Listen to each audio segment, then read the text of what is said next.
বাংলার দুজন নির্লজ্জ নেতা ভারতীয় জনতা পার্টির শুভেন্দু অধিকারী এবং সুকান্ত মজুমদার এই নির্লজ্জ এবং দোকান কাটা কিভাবে বাংলার মানুষের সামনে মুখ দেখাবেন।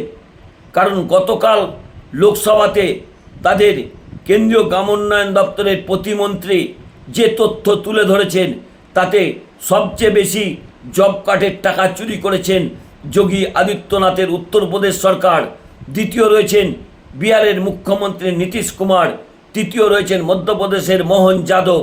সেখানে পশ্চিমবঙ্গ মাত্র 2024-25 সালে 2টি ভুয়ো জব কার্ড ধরা পড়েছে।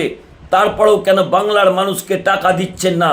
পরিকল্পিতভাবে শুভেন্দু অধিকারী এবং সুকান্ত মজুমদার যে টাকা মানুষের আটকে রেখেছেন, অবিলম্বে তাদের সেই টাকা ফেরত দিন, না হলে কিন্তু 26-এ আপনাদের কপালে আরও বড় দুর্যোগ নেমে রয়েছে। কিন্তু এই নির্লজ্জ নেতারা গতকাল যে তাদের তথ্য ফাঁস হয়েছে, তাদের দুর্নীতি ফাঁস হয়েছে, তাদের সরকারের দুর্নীতি ফাঁস হয়েছে, ডবল ইঞ্জিন সরকারের দুর্নীতি ফাঁস হয়েছে, কোন লজ্জায় বাংলার মানুষকে এই আর্থিক বন্ধাত্মর মধ্যে ফেলে দিচ্ছেন।